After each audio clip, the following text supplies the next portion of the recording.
So in the UK and other places, we have this youth club activity thing called Scouts, and was put into three branches. You had Beaver for 6 to 8 year olds, Cubs for 8 to 10 year olds, and Scouts for 10 to 14 year olds.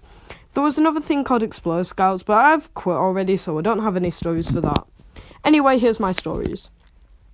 So there was a scout hut that was so small that literally the only fire alarm was a hand fire alarm to use your arms for.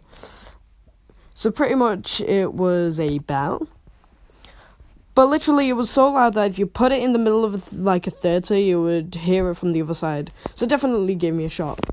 It made a ring-a-ding-a-ding sound, like a budget fire truck. Speaking of which, this fire truck once came and told us how to not burn your whole house down.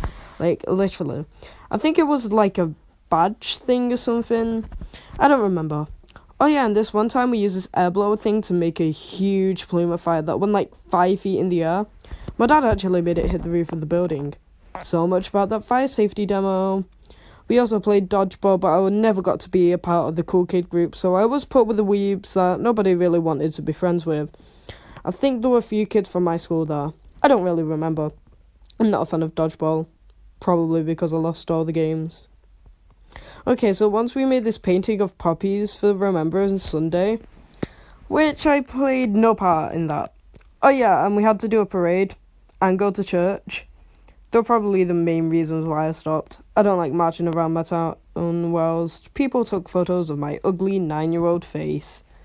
I was in the newspaper once for it though, which sort of makes it worth it, even though it still looked ugly nevertheless.